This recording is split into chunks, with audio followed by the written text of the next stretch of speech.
Good afternoon. Thank you all for joining in. I want to spend the time today covering three topics. One, the increase in cases that we've seen and what we should all take from that. Two, testing both where we've been and where we're going.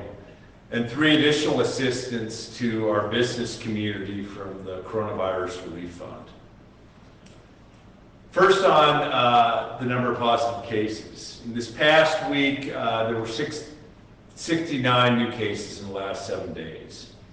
And I know that it's certainly on everyone's mind here, the increase in the number of cases we've seen over the past couple of weeks, and it's certainly on my mind as well. There are a combination of factors contributing to the increasing number of cases. Some of the clusters of cases involve close associations and have been identified through enhanced testing and local contact tracing efforts. This is good news because we're actually able to recognize cases early and to take steps to both prevent further transmission or to slow the spread. And as I've said all throughout, it is expected we'll see more positive cases as we reopen the state and as we increase testing. Additionally, as recommended by the CDC, we are testing all close contacts to a new case, not just those showing symptoms. So clearly the potential to capture more positive cases arising from contact with a positive individual exists.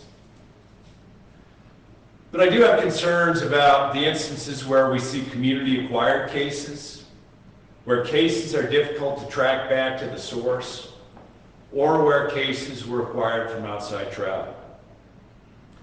Over the past 4 days, we've identified 43 new cases, including clusters in 7 counties and more isolated cases in 4 others. In Custer County, this includes 16 cases, which were the county's first. And most, though, are associated with 2 workplace settings. Some of the cases in Custer County don't even have symptoms, and fortunately, none have been hospitalized at this time. Several of those new cases that we've seen over the last 4 days are also associated with the ongoing outbreak in Bighorn County and on the Crow Reservation. This includes cases identified through recent community screening events. To date, 49 cases in this community and 3 deaths have occurred. Like Toole County, which had experienced an outbreak with 29 cases and 6 deaths, the experience of Bighorn County should be instructive to all of us. And that's any area of the state is still vulnerable to an outbreak and to a loss of life. I also encourage Montanans and visitors to Bighorn County and that area and the Crow Nation to closely follow the stricter regulations that they've put into place. In Ravalli County, several recent distinct clusters were related to travel out of state, as in folks who came in from out of state to Montana, or residents who recently traveled out of state then spread the virus to households or workers' contacts. Lake County has a family cluster that's also limited to either travel from outside the county or to out-of-state visitors. Look, I think it's also certainly important Montanans know when an out-of-state resident who's visiting our state tests positive for the virus. The CDC has residency requirements that dictate how a state counts cases. So a vacationer, as an example, diagnosed here in Montana would be counted in their regular place of residency. But it's in the best interests of folks in our state to know if someone has the virus in their community, even if they're only there for a short time being. So we'll be sharing with the press and the public when we provide updates on new cases if we confirm a positive from an out-of-state visitor. It won't be included in our total case count to keep consistent with the CDC data, but it is and will continue to be analyzed as we understand how the virus is interacting in our state. So to place this in context, since we went to phase 2 on June 1st and opened up for out-of-state visitors without quarantining, around 5 individuals from out of state have tested positive while in Montana. And those 5 wouldn't be reflected on our website. Additionally, there's activity in Gallatin, Bighorn, and Yellowstone counties not influenced significantly by out-of-state travel that appear to be more likely clusters of transmission in the community among larger households or social groups. These counties also have some evidence of community transmission, or that cases can't be readily identified or associated with another known case. The increase in cases that we are seeing is concerning, but we should also place this in context. Montana has the lowest number of cases of any state in the country. The 3rd lowest increases in cases over this past week. If you look over just the last 7 days as an example, South Dakota would have 5 times more new cases, or Idaho 3 times more new cases than Montana. We still have the lowest positives, the lowest hospitalizations, and the lowest deaths per capita in the lower 48. However, we all have to commit to doing more to slow the spread of this virus in the coming months. We don't want to be taking steps backwards after how far we've come in successfully maintaining the lowest number of cases in the nation. While recent increases in cases can be partly attributed to the changes in testing practices, such as testing all close contacts and doing more of the community surveillance, it should be evident to everyone that the virus is still very much here. The virus spreads quickly in households and communities and can spread before or in absence of symptoms. While many communities are not experiencing an active outbreak, some are, and the possibility is real for any community in our state. As we enter the summer months and see increased visitation to our state, or while Montanans go out to the brewery or bar to host a backyard barbecue, we need to learn how to minimize our risk as we continue to live our lives with COVID-19 in the community. We've seen a lot of differences in how businesses have been responding to mitigating risks for their employees and for their customers. There's businesses who are doing things right, certainly having hand sanitizer readily available, wearing a mask, and even offering masks to customers who don't have one, implementing social distancing, and requiring customers, when they're not following those guidelines, reminding them, and also regularly cleaning high-touch surfaces often. But there's also businesses that aren't taking all the steps necessarily that they could be taking. And there's useful guidance for all sorts of businesses, both on our website and on the CDC's website. And of course, local public health offices are always available to help businesses navigate through the guidance and create a safe working or retail space. And we've also seen a lot of differences in how Montanans are responding to the virus. It's so important that Montanans stay home if they feel sick at all. Talk with your healthcare provider if you have concerns. Many providers can see you via telehealth, and we now have testing so much more readily available. In addition to social distancing, washing hands, and disinfecting, let's make mask wearing where social distancing isn't possible a norm in Montana, so that when visitors come to our state, they know this is the Montana way and that they should follow suit.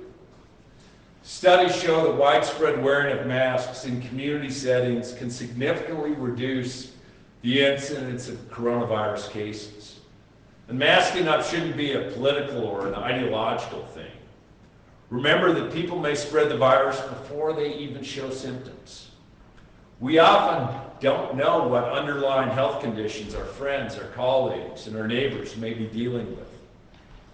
Right now, we ought to be acting and living as if we might have the virus, and that people around us might have the virus as well. We need to take care of our neighbors, our parents, and our grandparents. We need to protect those most at risk, those with underlying medical conditions and older populations, by taking precautions to prevent exposing them to the virus. An update on testing. Testing among vulnerable populations, along with testing of the general population, continues to be part of our main priority in both finding cases and responding quickly if illnesses are found to limit the spread. Nearly 50 nursing homes have completed testing, and all willing will complete in the next week or so. 76 of our assisted living facilities have completed testing, and we're working with our community health centers to complete testing of all the remainder of those in the next weeks. Altogether, almost 4,500 tests have been completed at our long-term care facilities and our assisted living facilities, with no confirmed positives to date.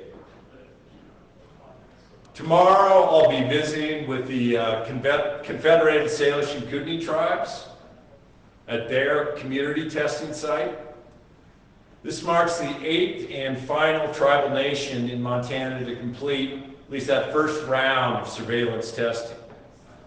Not including CSKT, approximately 7,500 tests have been performed during community testing events in the tribal communities, with many more events being planned. Several more communities will be offering community testing in the upcoming weeks. Livingston, Gardner, Billings, and Miles City will offer community snapshot testing this weekend. Next week, Mineral County will offer testing, and Glasgow and Wolf Point are planning for some July testing dates. We continue to work with several other communities to set up testing events in the coming weeks.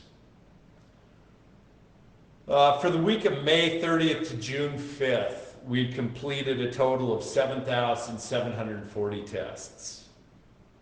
Last week, from the 6th to the 12th, we completed 11,229 tests. So an increase of about 50% from the week before. We continue to work towards and get closer to the testing target of 15,000 tests per week, or 60,000 a month. I'm certainly thankful for the incredible partnerships we've seen across the state in getting these community testing events set up and running. It's only if we all work together that we can keep Montana healthy, physically, mentally, and economically. While continuing to protect the health and safety of all Montanans is really so critical, it also remains a priority to help those economically impacted by this pandemic. Through the Coronavirus Relief Fund, we've been able to consider and begin meeting the needs across all sectors of our economy and in all corners of our state. The funds distributed have gotten Montanans back to work, they've stabilized businesses, they've provided a safety net for individuals, and they've jump-started industries, while considering what support should be available to ensure longer-term sustainability. Over the last 6 weeks, I've announced a dozen grant programs funded by the Coronavirus Relief Fund to support families, small businesses, nonprofits, local governments, and health services impacted by the COVID-19 virus. Through these programs, Montana is getting support directly to businesses, nonprofits, homeowners, and renters. To date, the state has awarded nearly $30 million to around 3,000 businesses, nonprofits, to ensure that those organizations can stay open, keep workers employed, and provide needed services to our communities. Today, I'm pleased to announce a new program that we've been working on in partnership with our banks and lending institutions. We know that some of the medium-sized and larger businesses are in need of relief exceeding the $10,000 maximum business stabilization grant and may need more than a one-time infusion of cash assistance. So the program that we're announcing today, the Montana Loan Deferment Program, will allow businesses and other entities to defer payments on existing loans for 6 to 12 months and free up a significant amount of otherwise dedicated capital for the borrower then to leverage on a monthly basis. So those are for existing loans for businesses seeking access to new capital. We're currently developing a program. With the loan deferment program, if a borrower is approved for the program, the borrower isn't going to have to make payments on that loan for anywhere from 6 to 12 months. So if a business was getting a grant of $150,000, for an example, which is the maximum amount, that amount would defer payments on a loan of up to or around $3 million, depending on the terms and the conditions of an individual loan. And under this program, there is no minimum size loan that businesses can work with their lenders on. So we assume participation of about 20% of the existing commercial loan portfolio in our state. Program of $125 million would allow for the deferral of payments on loans totaling approximately $2 billion. So in short, with this program, dollars are going to go a long way to help support and sustain our businesses in Montana. The time I'm directing $125 million into the program, with $25 million specifically dedicated to hotels and restaurants, then the remaining $100 million dedicated to other eligible borrowers. The amount currently dedicated to this program could help defer monthly payments for between 5,000 and 10,000 different loans and free up capital to bring stability for businesses and other entities in the long term. To be eligible, and all of the information will certainly be on the website, borrowers must have experienced a 25% reduction in gross revenue attributed to impacts due to COVID-19. Borrower must also not have access to 12 months of working capital from any other source and must be actively registered with Secretary of State to do business in Montana. The full eligibility requirements and criteria are available at covidrelief.mt.gov. The program will be jointly administered by the Board of Investments and the Department of Revenue. Borrowers will apply through their existing lender, who will submit the application to the Board of Investments and Department of Revenue for review and payment if approved. Certainly want to give my thanks to the Montana Bankers Association, Credit Union Network, and the independent bankers in working with us to structure a program that will best work for Montanans than actually to execute it to get those dollars out the door. As we prioritize transparency with the existing coronavirus relief funds, we'll continue to do so with this program. Recipients will be listed on the transparency website. It's updated weekly, and there'll be quality control checks on the front end to get this money out the door responsibly. Over the last 6 weeks, our state agencies have worked diligently to also set up the internal controls to be careful stewards of taxpayer dollars and ensure that the Montanans and businesses receiving the funding meet the eligibility requirements, and then verifying that money's going the right places. There have been attempts by some businesses to apply for multiple grants at once. We do have controls in place for this purpose, but that's also absorbed some extra time away from agencies to ensure that the businesses are meeting the eligibilities of just receiving one grant. We're committed to transparency in the process, and Montana should know to where the taxpayer dollars are supporting the Main Street businesses. Has been a lack of transparency from the federal government regarding both the $500 billion allocated to larger businesses and the Paycheck Protection Program loans. And that lack of transparency has made it more difficult for us at the state level to build programs that ensure that no one business is getting a windfall between federal and state programs. Yet, despite some of those challenges, our state agencies also understand that Montanans have been significantly impacted by the emergency and need the relief now. They've managed to get money to businesses and organizations in nearly every county in the state in the last 6 weeks.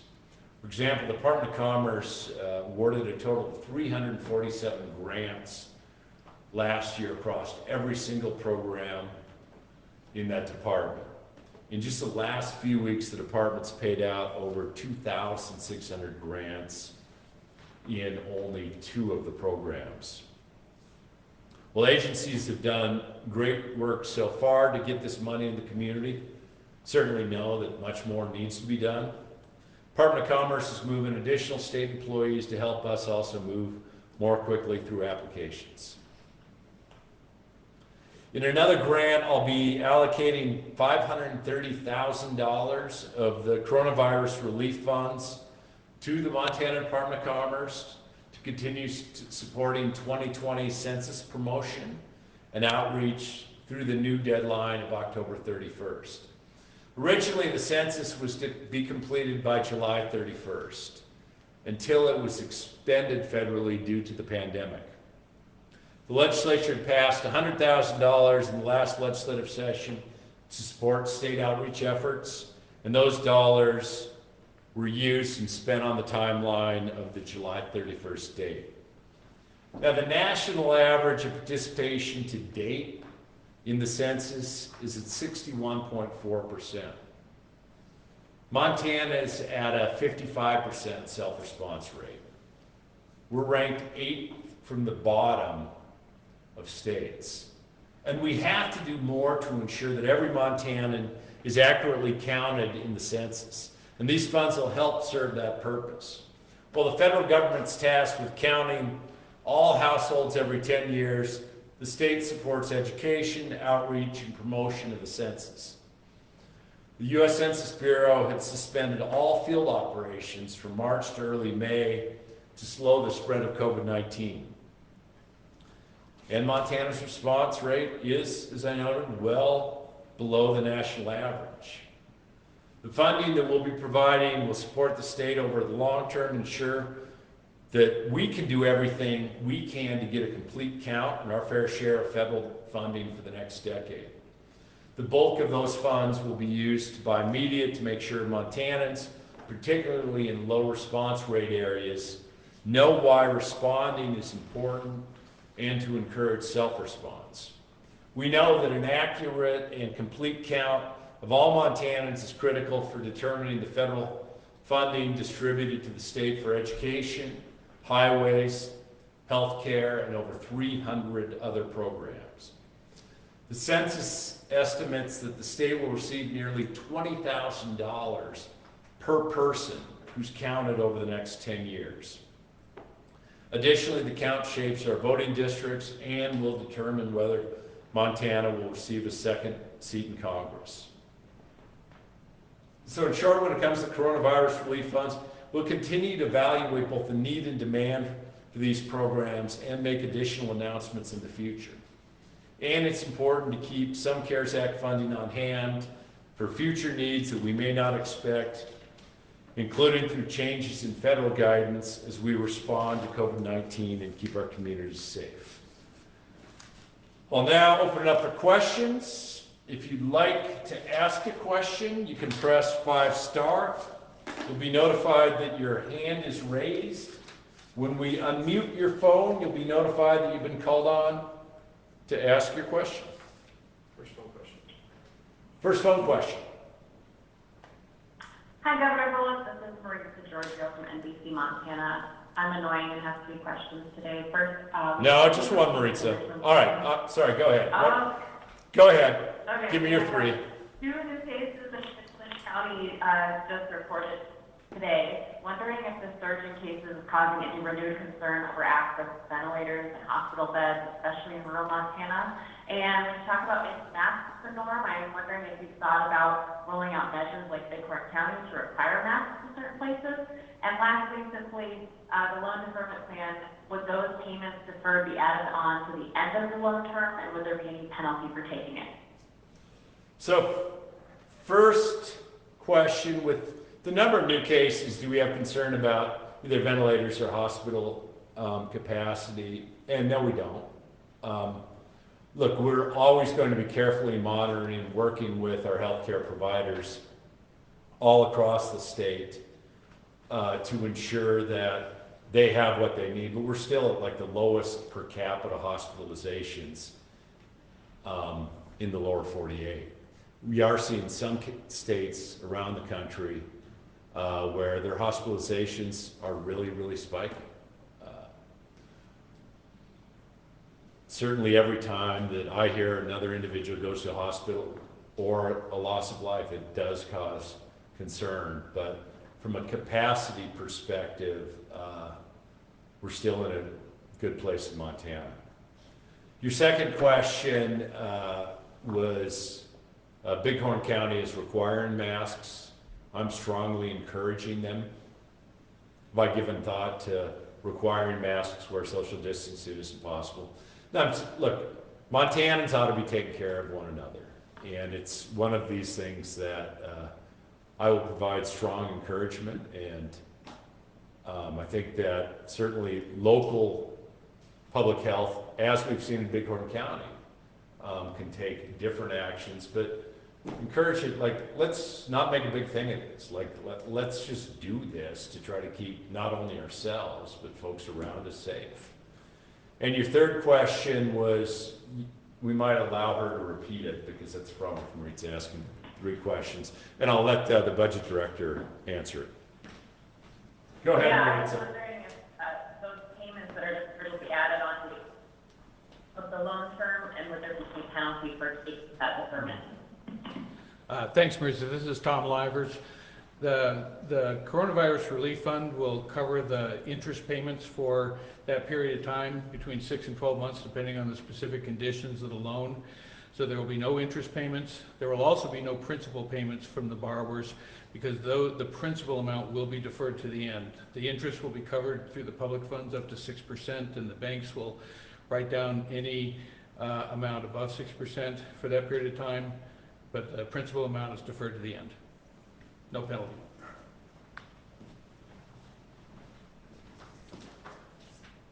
Next question. That was it? Wow. Any of you have questions?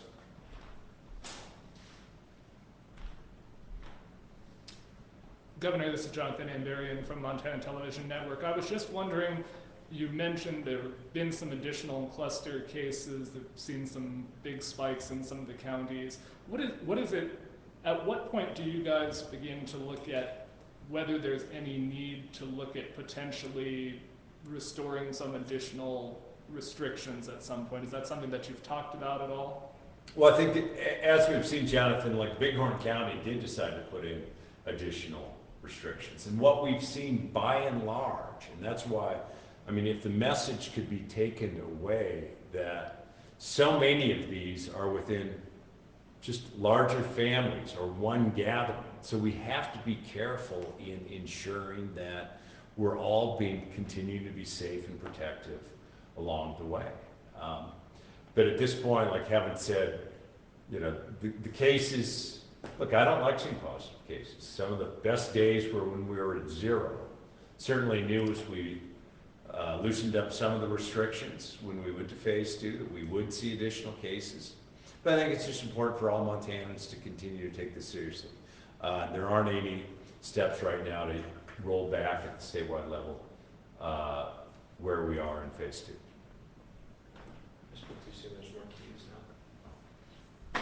Another phone question. Hi, this is CCLA with Dillon Tribune. I was wondering about the availability of testing. Our local public health is got 30 kits and the health center about 100. And they met recently and wondered just how they were going to be getting more, if they were going to be getting more. Oh, do you want to handle it? Sure. Yeah. Jim Murphy. Thank you for the question. The question was about the supply of testing kits or collection kits out of the local jurisdictions. We did push out a number of kits to all the public health jurisdictions in Montana, both county and tribal. In some smaller areas, that was a small supply that was to get them started with testing efforts with the idea that that would be replenished as they use those. In addition to that, there's partners in those communities, such as the community health centers and the hospitals and larger clinics that are participating in the testing effort. And last Friday alone, we sent out over 20,000 kits to 65 different providers throughout Montana. The ability to resupply the health departments and our partners is in place, and all they have to do is let us know when they feel that they need resupply, and we'll take care of it. Next phone question. Next phone question. Good afternoon, Chris Peters, Hungry Horse Student. Hi, Chris. In the flat ahead, they're talking to businesses. They're saying like 75% of their business is from Canada.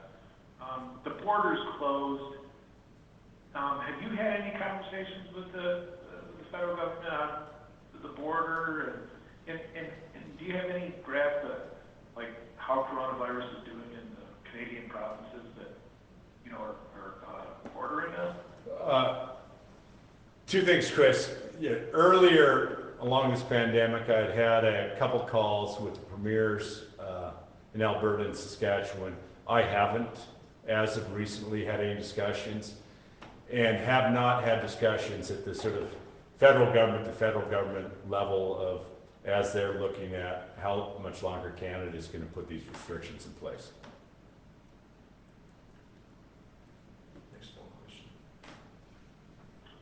Next phone question.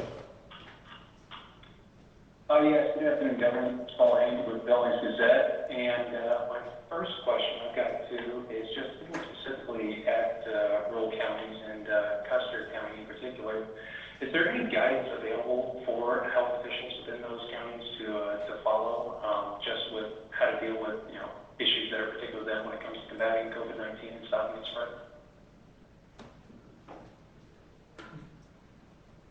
So to understand your question, do rural communities have understanding of both what should be done to stop the spread and combat coronavirus?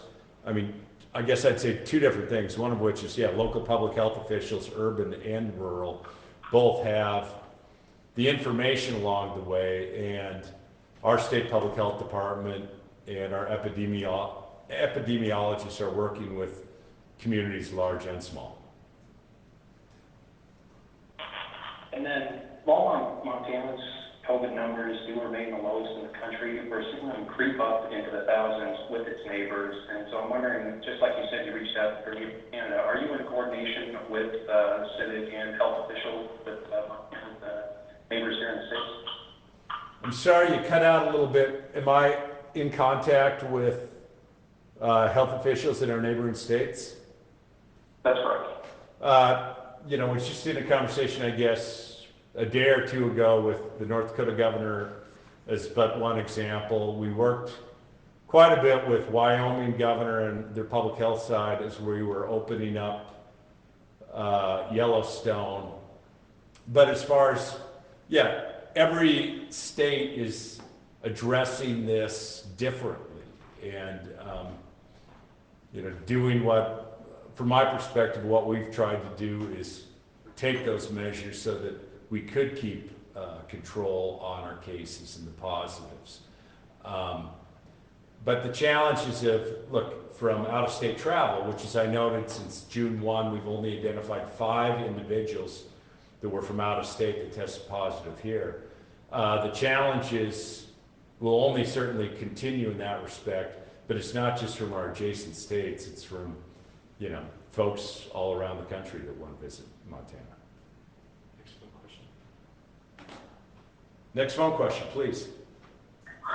Yeah, hi, Governor Bullock. This is Jonathan Henniger, Montana Free Press. I was just wondering, so these new cases that you're announcing, are they just part of the course, or are they showing that what we're doing is working with contact tracing and things like that, or is there a reason for people to be alarmed? Yeah, so I think people should be certainly aware that the virus is still in our midst, right? And we need to continue to take it seriously. But as sort of noted in the body of the comments, Line unmuted. some of the increase in numbers that we've seen are because we've changed the way that we contact trace. I mean, we used to, now we test anybody that had contact with a positive. So it's only natural that we're going to see some cases arising from that. Some of the cases that we've seen clearly have arisen, like we've detected them through our greater snapshot community testing, sort of the larger surveillance testing that we've done along the way. And we've seen many clusters, meaning like one household or one event where there are a number of positive cases. So certainly expected additional cases. You can't get much lower than some of the zeros that we have along the way. But I think it's a cautionary warning to all of us that, and Montana's unique in how low we have the cases, but we're not unique in the fact that everybody should recognize that this virus is still in our midst. And we have to take it seriously, because the way that we keep our cases low really is incumbent upon every single one of us in this state to recognize that we're still, you know, in a time of a global pandemic and a virus in our midst. Second to the last question. Next question, please. Hi, Governor. This is Shaylee Rager with the Bozeman Daily Chronicle. I have a question about testing as well. You mentioned that the state is still working towards this 60,000 per month testing goal, and I'm wondering what it's going to take to get to that 60,000 per month testing goal, and where we're at with it. If you have like maybe a timeline of how long that's going to take, or when we can expect to see that. Shaylee's, I think I noted that we were 11,500 last week, and you know, it's one of these where, look, we're working with emergency rooms to try to get it up and running for folks that come in the emergency room. We continue to work with public health, having weekly testing meetings. I am, but then staff is saying, where all do we need to go? Now, I'll tell you that the number isn't as important as making sure that there's widespread available community testing. First, for any individual that has any symptom. And second, for our vulnerable populations. Like, as I note that we're just about done with all the long-term care facilities, but we're already in those discussions to say, well, we want to regularly test the workers coming into long-term care facilities. And throughout it all, it really is trying to say, we want to make sure that supply constraints shouldn't be what's driving the discussion. Let's get the tests out as we can and make it available all across the state. Final question. Last question. Hi, Governor. This is Public Radio. Thanks so much for the bill. You mentioned the 5 out-of-staters who tested positive here. Did they get tested at one of the public testing sites in tourism town? But can you give us any information about where they were when they tested positive? Nikki, I'm sorry, I just looked over to Jim Murphy, who's the head of the Communicable Diseases Bureau.